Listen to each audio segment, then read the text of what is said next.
زما مشرانو کشرانو او د اورمړو غیر مسلمانانو لکه څرنګه چې ما ستاسو وړاندې یو آیت مبارکه د سورت بقره آیت نمبر 174 تاسو وړاندې تلاوت کو دې کې الله تعالی جل شانه زجر بیان کړی د هغه خلکو د پاره چې کم خلق د الله د کلام او د الله د حکمونو نغلا کوي او د الله هغه مسلې چې کمی حقي مسلې دي اور هغه د خپل امت او د خپل مسلمانانو نه پټي او پټي هم او بلکې صورتونه نور وته جوړي صرف د دې وجه نه چې هغه د مخلوق نه یره کوي چې دا سینوي چې د غیر الله ماته چیرې نقصان یا څه ضرر را ورسي او دا هم صرف د دې وجه نه چې د مسلمانانو ایمان په الله باندې نشته که چیرې زموږ ایمان په الله تعالی جل شانه باندې وي نو موږ به د مخلوق نه د یری او ضرر او د شر تم بیخي نه ساتلی به هر حال ما چې د کوم آیت مبارکه ولستلو دی کې الله تعالی زجر بیانوي او د هغو خلکو حال بیانوي چې کوم خلق د الله تعالی کتاب نه حکمونه پټوي د هغه حق وینا پټوي نو الله تعالی فرمایي چې هغې چې د کوم حق پټوي د دې سوچ یو شانتی دی چې موږ داسې ښه کار کوو خو الله تعالی وایي چې زه حقیقت بیانوم چې د دې خلکو حال څه دی او دوی کوي څه هغې خو په خپل سوچ او په خپل فکر کې دا خبره کوي چې موږ ډېر ښه کار کوو چې دا کم کار مونږ کوو دا مونږ بالکل جایز او حلال کار کوو خو ما خو تاسو ته مخکې ویلي چې حلال او حرام او جایز ناجایز دا د الله د کتاب مطابق به وي نه د علماو د رای مطابق نه د هغې د فتاوو مطابق او نه د هغې د فتوو مطابق نه الله تعالی فرمایي چې ان الذین یقینا هغه کسان یکتمونه چې پټوي اوس په دې باندې ځان پوهی کې چې څه شی پټوي او سو کی پټای الله تعالی فرمایي چې ډیر داسې مسلمانان دي چې هغې د الله احکام پټوي او د الله هغه حق خبرې پټوي چې کم الله تعالی نازل کړي په خپل کتاب کې خپل بنده دپاره هغه حکمونه چې الله تعالی د زندګۍ تیرولو دپاره رالیږلي دي او ستا د مسلو حل کولو دپاره رالیږلي هغه مسلې تا نه پټوي خدا خلق چې دا کمی پټوي په دې باندې هم ځان پوي کې چې دا قرآن هر مسلمان د پاره راغلی دی نو دې کې چې دا کم یکتمونه دی نو د دې نن سبا مصداق څوک جوړیږي اول دا خلق وپېژنئ که تا خیال کړی په دې کې زما او ستا مزدور غریب نه راځي چې هغه غریب د قرآن نه دی خبر یا عام دکاندار چې هغه د قرآن نه دی خبر هغه پکې نه راځي دغه شانتې نورې مختلفې داسې ادارې شته دي چې هغې قرآن سره هېڅ قسمه تعلق نشته دی هغې په دې کې نه راځي بلکې هغه خلک راځي چې هغه دعویدار دي د دین اسلام چې دا قرآن الله مونږ ته رالیږلی دی د پیغمبر علیه صلات وسلام په واسطه باندې اوس د دې رسول زمونږ کار دی د پیغمبر چې کوم میراث دی هغه مونږ ته پاتې شوی دی که تاسو خیال کړی په دې منبر باندې چې ناست وي یا دغه شانتې نور مختلفو سټیجونو باندې چې ناست نو دوی دا دعوه کوي چې د علماو بېعزتي مه کوئ د علماو بدې مه وایئ علماو پسې بکواس مه کوئ او دا خبره صحیح ده چې نه دي ویل پکار خو چې کله علما هغه شانتې شي چې کوم علما الله تعالی قرآن کې ذکر کړي دي هغه علما نه چې دا کوم یکتمون کې راځي نو الله تعالی فرمایي چې ان الذین یقینا هغه کسان یکتمونه چې پټوي ما هغه څه انزل الله چې الله نازل کړي دي اول خبره به مونږ په دې یکتمون باندې وکړو که تا خیال کړی وي چې نن سبا زمونږ مسلمانانو ته چې دا کم خلک په منبر ناست دي دعوه کوي او دعوه کوي هغه په داسې طریقې سره کوي چې دی وایي چې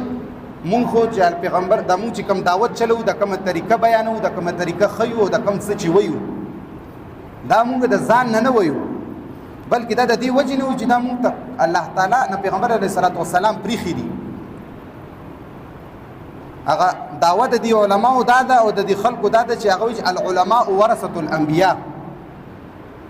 دی دا دعوه کوي چې مونږه د علما چې کوم دي دا وارثان دي د پیغمبر، او د تمام جمهور علماء په دې اتفاق ته چې پیغمبر نه په وراثت کې مال او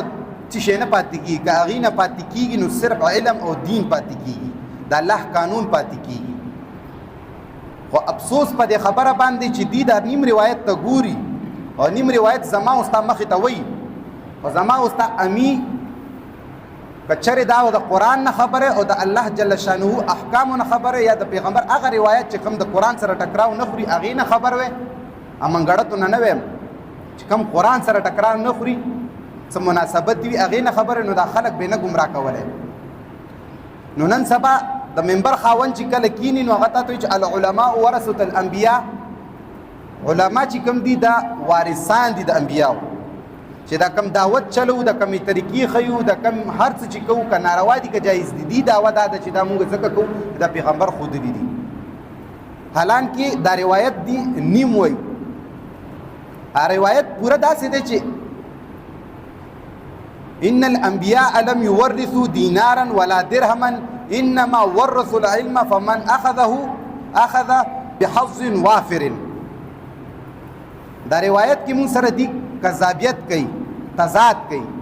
هغه نیم روایت صرف د دې دپاره وایي چې د هغې سره د دې دکانداري د هغې کار د هغې چې کومه فایده د دنیاوي اعتبار باندې حاصلوي هغې ته نقصان نشته. نو ځکه زما او ستا مولا داسې په ډاډه سره وایي چې العلماء ورثة الانبیاء. کنی مخکې کې چې دا کم روایت ما وویلې د دې پوره دغه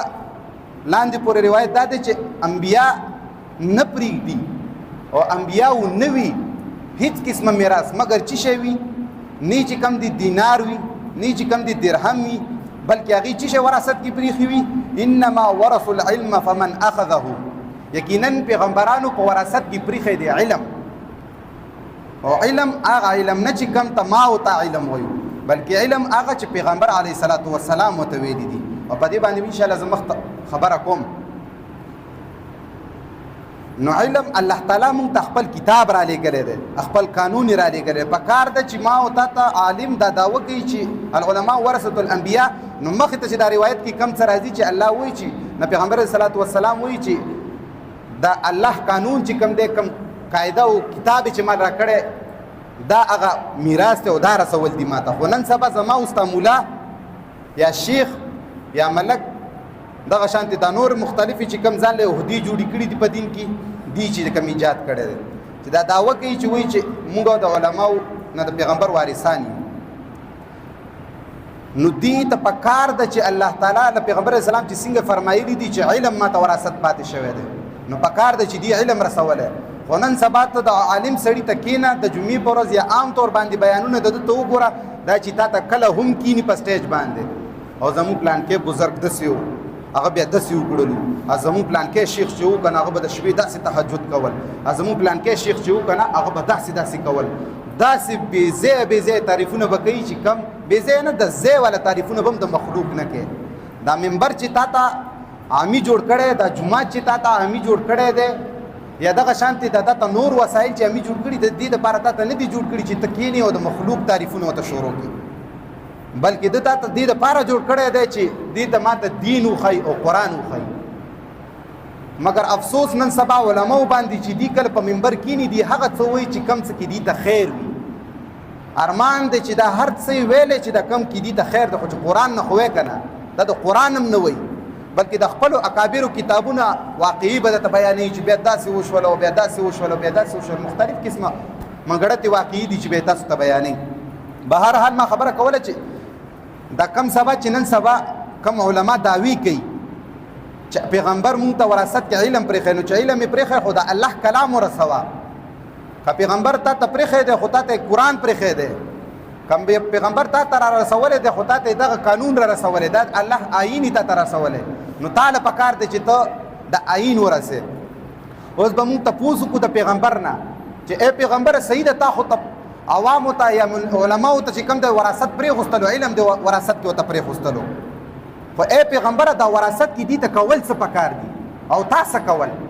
نو د دې تپوس به مونږ قرآن نه وکړو. قرآن کې الله تعالی په سورۃ مائده آیت نمبر 67 کې الله تعالی فرمایي چې یا ایها الرسول بلغ ما انزل الیک بلغ ما انزل الیک من ربک اے پیغمبر استا هیڅ قسم کار نشته ده ستا څه هیڅ قسم ذمہداری نشته ده ما تعالی هیڅ قسم شی نه دی را لېږلی بس چې کم قانون مې درته را لېږلی دی او کم کتاب مې درته را لېږلی دی او کم قاعده مې درته د زندګۍ را لېږلی دی ته څه شی وکړه یا ایها الرسول بلغ ما انزل الیک من ربک اے پیغمبر استا کار څه دی بلغ ورسوه ما هغه څه انزل الیکا چې نازل کړي شوي دي ستا طرف ته تا ته چې نازل کړي دي څه شی نازل کړي دي اے مسلمانه تا ته هم پته ده اے مسلمانه ستا مولا ته هم پته ده اے مسلمانه ستا شیخ ته هم پته ده اے مسلمانه ستا هر هغه عالم ته چې کوم په قرآن باندې پیږي ورته پته ده چې الله تعالی صرف کتاب پیغمبر ته ورکړی دی قرآن پیغمبر ته ورکړی دی خو افسوس په دې خبره چې الله تعالی دې ته طریقه هم ښودلې چې اے پیغمبره ستا کار څه شی دی ورسوه هغه څه چې تا ته مونږ نازل کړي دي نو اے مولا اے شیخه اے قاری اے مفتی یا دغه شانتي دا نور مختلف چې کوم اصطلاحات دي جوړ کړي دي یا القابات جوړ کړي دي قرآن ښکاره پیغمبر ته ویلي دي چې اے پیغمبر ستا کار دی هغه څه رسول چې کوم ته الله نازل کړي او دې باندې اتفاق دی چې الله تعالی څه نازل کړي دي کتاب نازل کړی دی او کم کتاب قرآن نازل کړی دی نو الله تعالی ښکاره ویلي دي چې اے عالم تا ته خو صحیح ده ستا خو وراثت دی خو وراثت څه شی دی پیغمبر ته ما قرآن کې بیان کړی دی چې ورسوه هغه څه چې ما تا ته نازل کړي همدغه شانتي سورت نور آیت نمبر 54 کې الله تعالی فرمایي پیغمبر ته په یو بل ځای کې وما على الرسول الا البلاغ المبين وما على الرسول او نشته دی پر رسول باندې هیڅ قسم ذمہداری او هیڅ قسم شی په نشته مگر چې شی دی په بلاغ المبین رسول د دې کتاب دی رسول د دې قانون دی رسول د دې واضح بیان دی او په دې ځکه غور وکړي چې الله تعالی وایي چې وما علی الرسول او نشته پر رسول الله صلی الله علیه وسلم باندې الا مگر چې شی دی په باندې بلاغ المبین رسول د دې واضح بیان دی قرآن ته الله تعالی په خپل باندې وایي چې دا کتاب دی او کم کتاب دی بلاغت دی کم بلاغت دی دا هغه بلاغت دی چې مبین دی ښکاره دی واضح دی خیر د زمونږ نظریه نه د دې په کتابونو کې وګوره چې د دې بلاغ څه معنی ده د دې مبین څه معنی ده مبین خو ښکاره الله تعالی بیان کړی چې دا کتاب ښکاره کتاب دی واضح کتاب دی او زما استاد مولا چې نن سبا ما تکیلی او می سړی یو نیم کتاب یا نه یو نیم د آیت حواله ورکړي چې د پلان کې آیت خود سي دی د قرآن کې خو الله د الله د سی ویلي دي نه کنه ته خو په دې شیزونو نه پوهېږي ولې تا خو څوارلس علوم نه دي ویلي تا خو صرف نه دی ویلی تا خو نحوه نه دی ویلی تا خو منطق نه دی ویلی صحیح ده چې نحوه نه دی ویلی منطق نه دی ویلی صرف نه دی ویلی دغه شانتې دا نور فقه نه دی ویلی د مختلف علوم چې تا استدای نه دی ویلي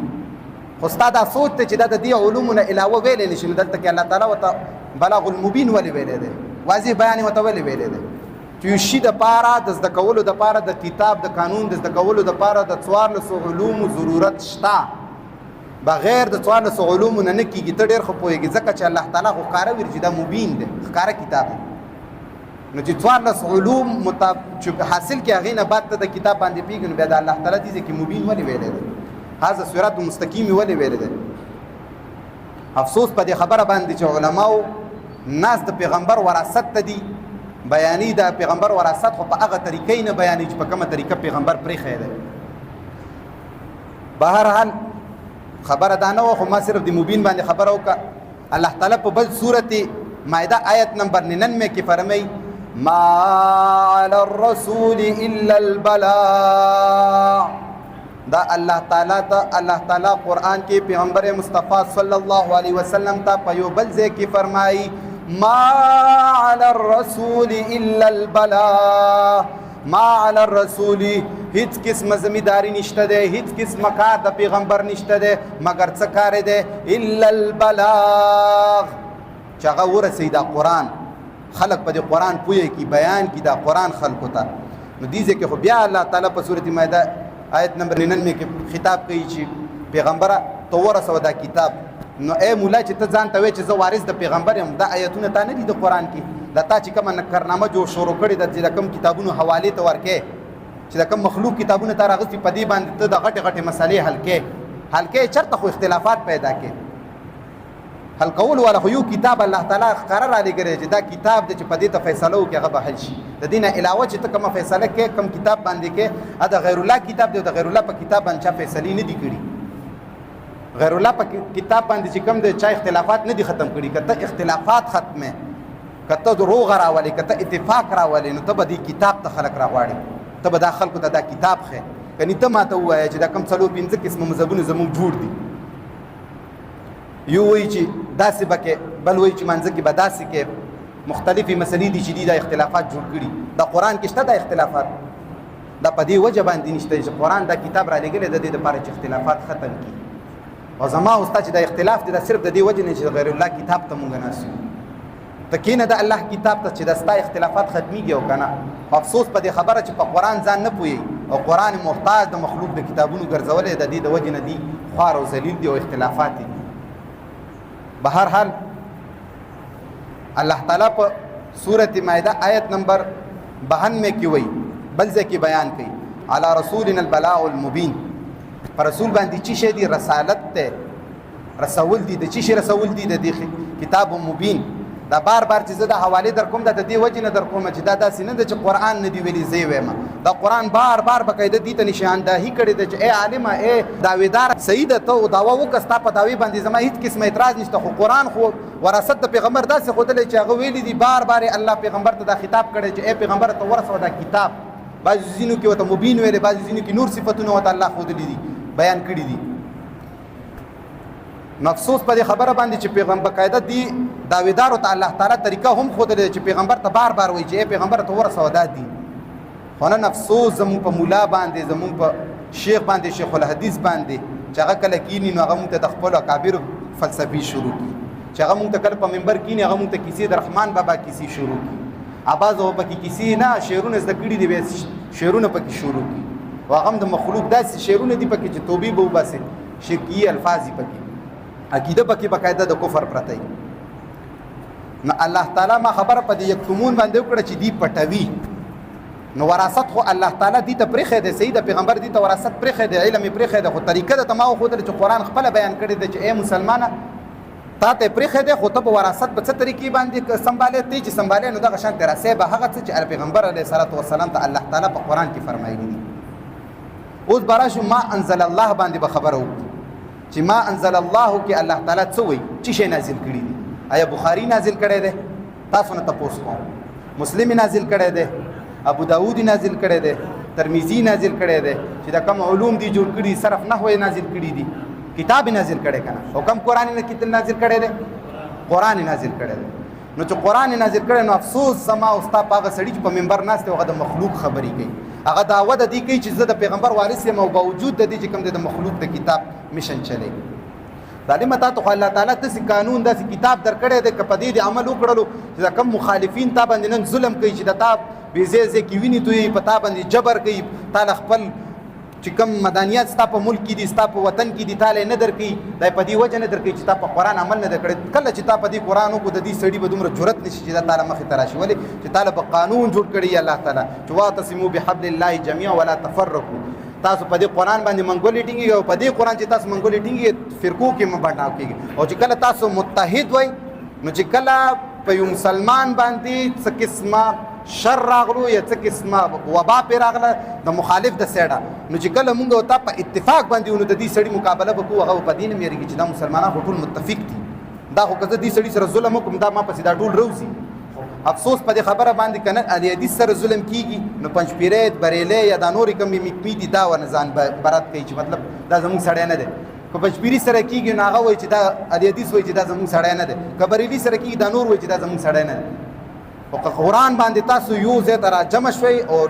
اتحاد هم وکړو، همدا کتاب هم ځان له چې کوم د آیین او قانون جوړ کړی په های کورټ او سپریم کورټ همدغه شانتې په هر هغه ځای کې چې کوم ځای کې الله تعالی قانون چلیږي او داسې یو ځای نشته چې قرآن په هغې ځای کې نه چلیږي. هر ځای کې د قرآن ضرورت شته، ولې چې دا الله مونږ ته رالیږلی د زندګۍ تېرولو دپاره دی. نو کچره دا قران مونږ په هغه ځینو کې خوستلو نو چره به هم د مخلوق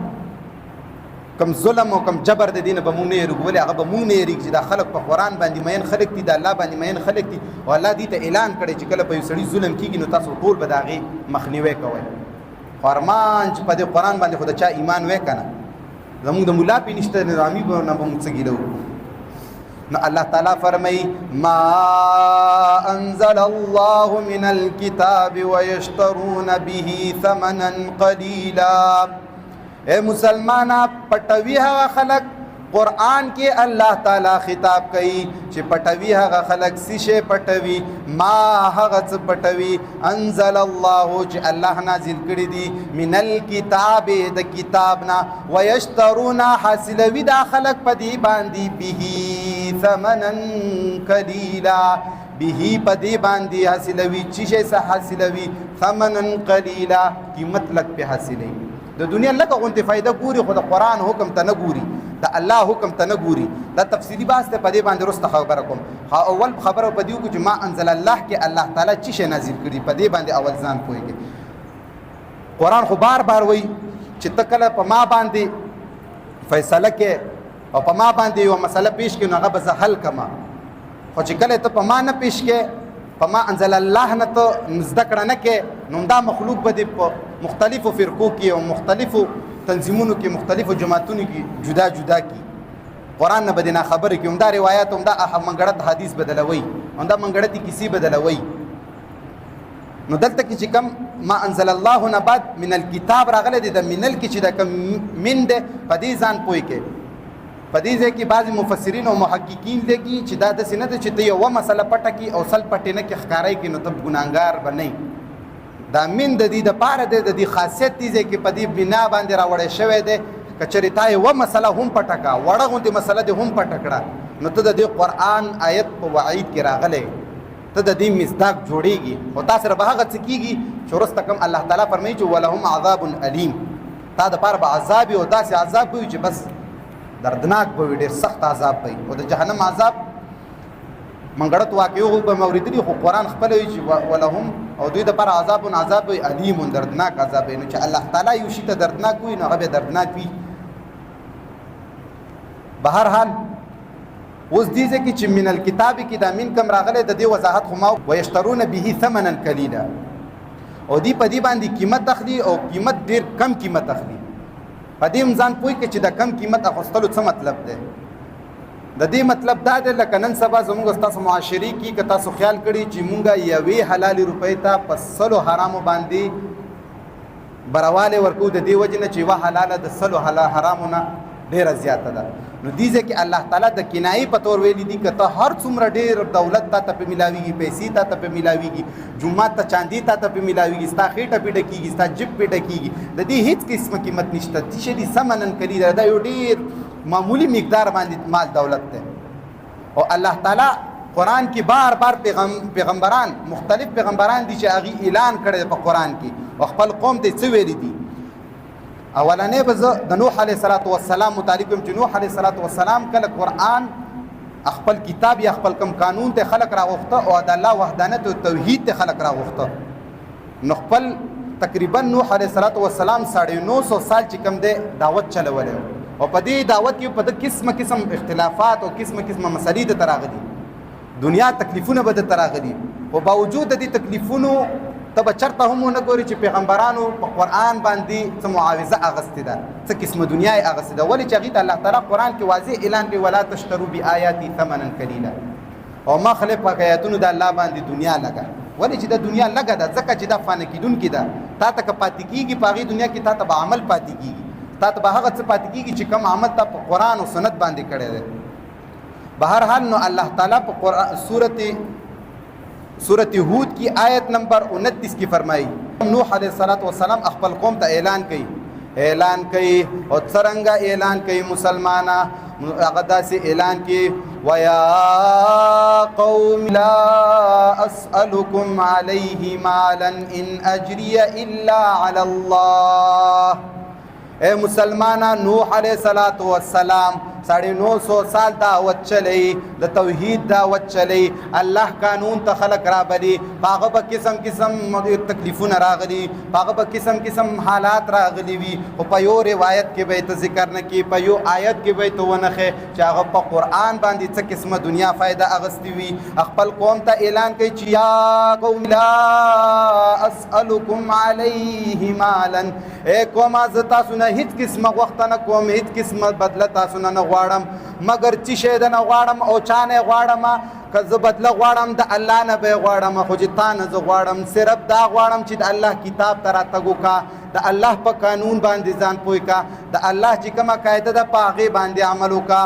نو خپل قوم ته اعلان کوي چې لا اسألکم علیه مالا نه غواړم تاسو نه هیڅ قسمه مال نه غواړم تاسو نه هیڅ قسمه بدله مگر زه به چا نه غواړم الله تعالی فرمایي چې ان اجریه الا علی الله ځکه اجر غواړم زما اجر په چا باندې دی الله باندې دی الله تعالی ښکار قرآن کې ورته ویلي چې نوح علیه السلام فرمایي چې خپل قوم ته اعلان وکړي چې زه تاسو نه هیڅ قسمه معاوضه نه غواړم که څه بدله مې درنه غوښته ده نن سبا مولا په شان ته نو یوه خبره که تا نه ما چانده غوښته که تا نه ما سرسایه غوښته که تا نه ما زکات غوښتی که تا نه ما دغه شانتې نور مختلف دنیاوي فایدې غوښتې نو یوه خبره زه خو تا نه هیڅ هم نه غواړم نوح علیه السلام ورته وایي زه تا نه صرف توحید غواړم د الله کلام کتاب ته راتګ د نه غواړم نو اجر الله تعالی ورته فرمایي چې کم اجر دی هغه نوح علیه السلام ویلي دي چې زه که غواړم الله تعالی نه به غواړم همدغه شانتې په سورت شعراء آیت نمبر 109 کې بل ځای کې نوح علیه السلام وایي وما اسألکم علیه من اجر ان اجریه الا علی رب العالمین وما اسألکم او نه غواړم تاسو نه هیڅ قسمه څه بدله هیڅ قسمه خیر دنه نه غواړم هیڅ قسمه سرسایي او زکاتونه او دغه شانتې د څلوېښتۍ او د نور خیراتونه هیڅ شی هم دنه نه غواړم زما اجر چې کوم دی هغه الله سره دی په قرآن کې الله تعالی فرمایي ان اجریه الا علی رب العالمین یقینا زما اجر چې کوم دی نوح علیه السلام خپل قوم ته وایي زما اجر به څوک راکوي هغه زما هغه ذات سره دی چې هغه څوک دی رب العالمین دی د ټول کائنات پیدا کوونکی دی پالونکی دی نو ځکه اجر غواړم زه به اجر الله تعالی جل شانه نه غواړم تاسو نه غواړم لکه نن سبا مسلمان او نن سبا ملای غواړم همدغه شانتې په سورت یونس کې بیا یو ځای کې الله تعالی دی ته پیغمبر علیه السلام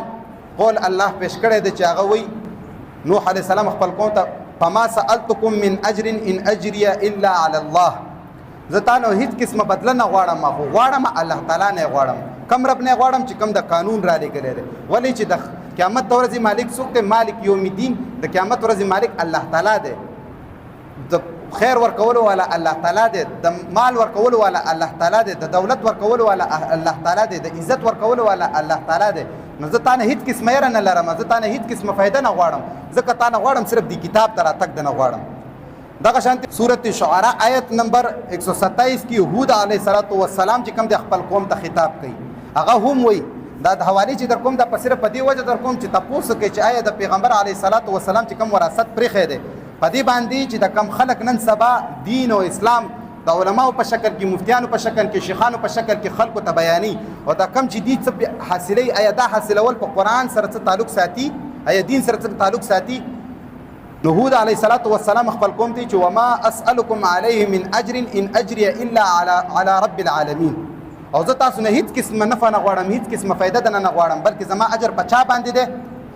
دا زما اجر پر رب العالمین باندې چې هغه علم پیدا کړی دی همدغه شانتې په سورت هود آیت نمبر 51 کې الله تعالی بیا فرمایي د نوح علیه السلام قول ذکر کوي چې یا قوم لا اسألکم علیه اجرا ان اجریه الا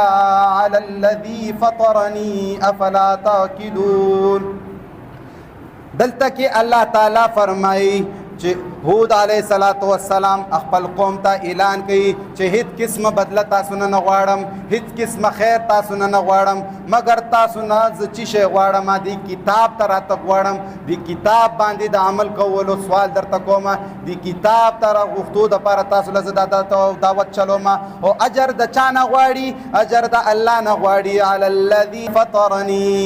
ما اجر چې کم دی په هغه ذات باندې دی فطرني چې زه پیدا کړی یم افلا تاکلون وخپل قوم ته اعلان کوي چې آیا تاسو عقل نه لرئ چې زه به څنګه تاسو نه په دې باندې معاوضه غواړم ځکه چې دا خو د الله قانون دی دا خو د الله کتاب دی د الله په کتاب به زه تانه څنګه معاوضه غواړم د الله په کتاب به تانه زه څنګه چاندې غواړم د الله په کتاب باندې به زه څنګه تانه سرسایې غواړم د الله په کتاب به زه تانه څنګه زکواتونه غواړم او داسې خبرې شته دي نن سبا زموږ ستا معاشره کې بعضې داسې علما شته دي چې هغه په سرسایو باندې خپل جوماتونه خفت تلي دي صرف په دې وجه باندې چې سرسایه ورته نه ده میلاو شوې او قرآن څه وایي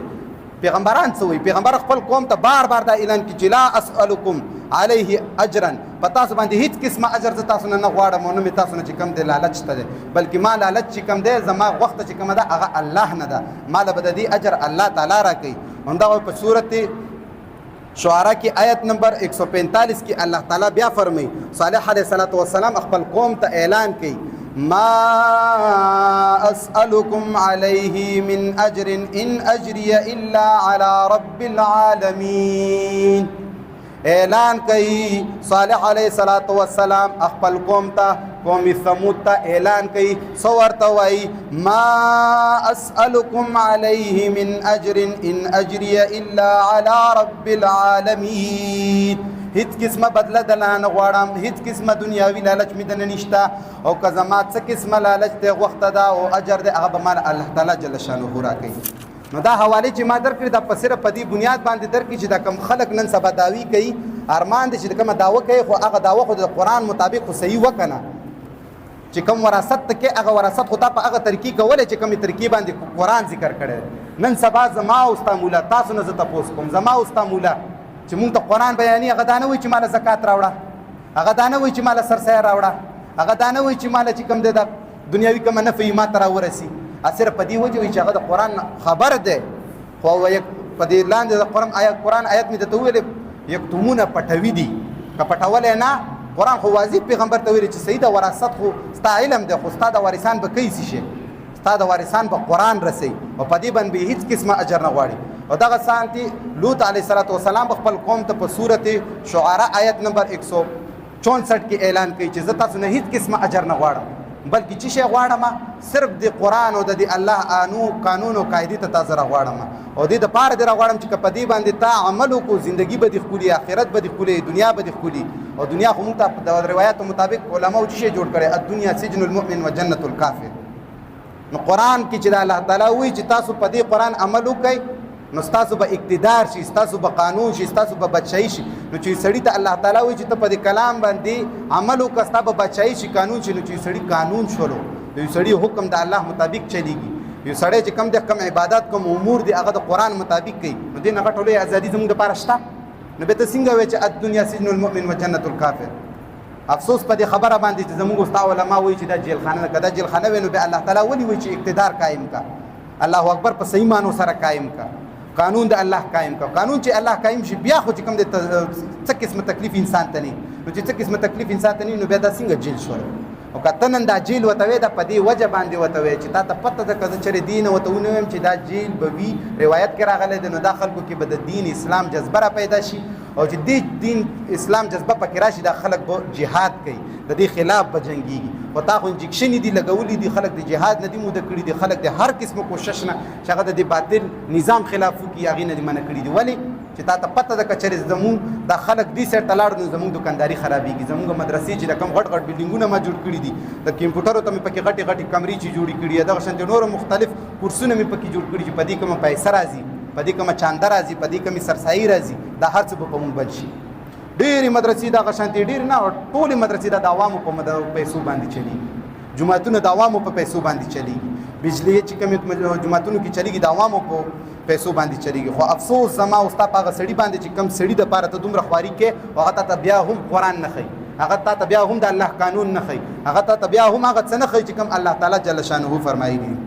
نن سبا زما او ستا هر مولا هر قاری هر مفتی د مدرسې طالب په دې کې مبتلا دی په دې خبره کې زه دله په دې خبرې باندې قسم خوړی شم چې زه دله خپله واقعه وایم چې زما په مدرسې کې یوه ورځ مونږ ختمونو ختم ته بوتلو مونږ خو د خپلې سستۍ د وجې نه خو هسې ما خو استاذ ته وویلې مل استاد جي دا شی ناروا دی اسلام سره هېڅ قسمه تعلق نشته چا ویل چې ناروا دی او دغسې دي هغسې دي خبرې راته وکړې بې عزته یې کړمه نو ما ورته هغسې ګپ کې وویلې ما چې قرآن کې الله تعالی وایي چې ولا تشتروا بآیاتي ثمنا قلیلا، ما ته وایي چې ته مونږ نه ښه پوهېږي، تفسیرونه مونږ پړاو کړي دي او مونږ ته پته چې مفسرین د دې متعلق څه لیکي. ما زه خو د مفسرینو په خبرې نه پوهېږم، خو دومره پوهېږم چې قرآن کې الله تعالی دا ویلي چې نه د دې نه دا مراد نه دی. نو داسې عجیبه عجیبه خلک شته نو په دې دنیا باندې. نو ما ته وایي چې دا چې کوم دی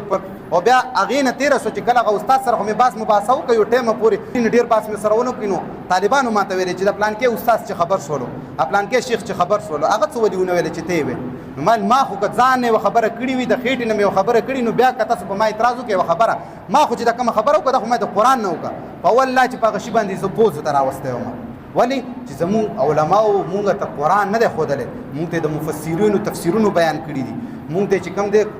د مسلم، ابو داود، ترمذي د دې روایات ذکر کړي دي. او موږ د هغه مفسرینو ته سوچ په دې خبره باندې چې د یو شي بنیاد چې یا یخی دی او هغې نه وروسته څه جوړ شي،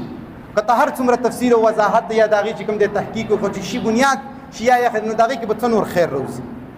نو هغه چیزونه زما او ستا مسلمان ته بیان کړي دي. په هر حال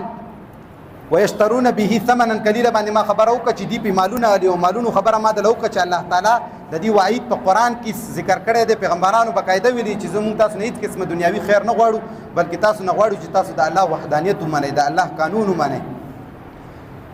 اولئک ما یأکلون فی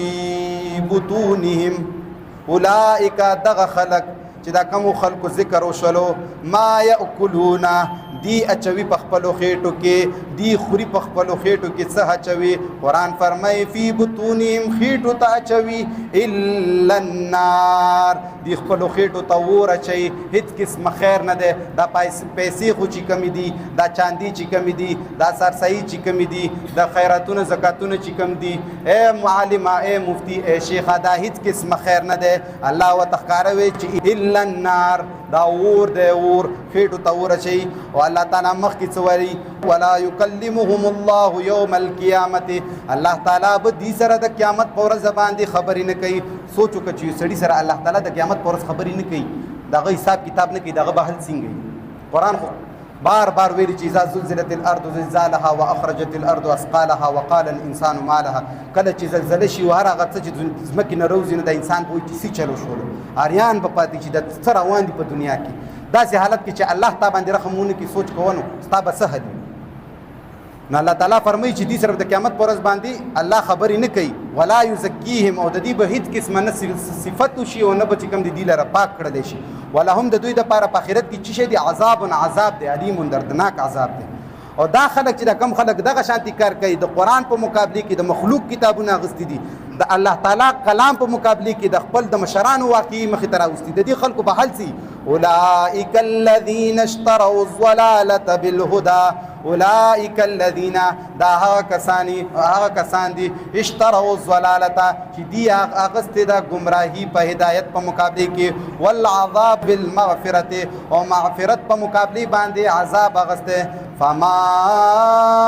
اصبرهم على النار، الله تعالی فرمایي څه شي صبر ورکړی دی دې خلکو له، یا څه شي صبر کړي دي دې خلکو له په دې اور باندې. که موږ د الله په قانون باندې پوه وی، د الله په کلام باندې پوه نو زموږ به نن دا حل نه وی. او افسوس زما او ستا، ما خو ته مخکې مو ویلی چې زموږ امینه ګیله نشته دی، امي خو بس ځان داسې کړی چې هغه وایي چې نه دا خو زما کتاب نه دی، بس دا به مولا وایي او مولا نه به تپوس کوم که څه قسمه مسلې مولا له به ورځم. زما والد محترم خبره، الله دې لوی مقام ورکړي په جنت کې، چې هغه به خبره کولی چې تاسو چې کله مړېږئ نو تاسو داسې کار وکړئ چې ځان سره یو مولا خامخا مړوئ، ځکه چې کله ته سوال جواب شي یا څه شي ستاسو د نظریې مطابق. که نور قیامت پر ورځ ما تاسو ته آیات ویلی و چې قیامت پر ورځ به راپاسې، خو چې د کوم روایتي ذهن دی د هغې مطابق خبره کوم چې ځان سره به یو مولا مړ کړئ چې هغه به سوال جواب کوي. نو افسوس زموږ ستاسو مسلمان باندې چې قرآن نه ځان نه خبرئ، او بیا خاص کر افسوس زموږ په مولا طبقې باندې چې ته د قرآن نه خبرې نه ته یې ولې پټې. الله تعالی ته به د قیامت په ورځ باندې نه ودرېږي، او چې دا خلک د قرآن مونږ ته نه بیانوي، پټوي، د زما او ستا د وجې نه یې پټوي. امي کې دومره عقل نشته چې دا یو سړی ما ته لګیا دی او قرآن د دې سپارې قرآن صرف د دې منځونو دپاره راغلی دی، روژو دپاره راغلی، تراوو دپاره راغلی دی، د یو څو مقصود د دې تسبو دپاره راغلی دی. نو ما اوس هم په دې کې غټه غلی دی، پکار ده چې ما او تا په قرآن باندې ځان پوه کړو. الله دې مونږ ته په دې خبرو باندې عمل کولو توفیق راکړي.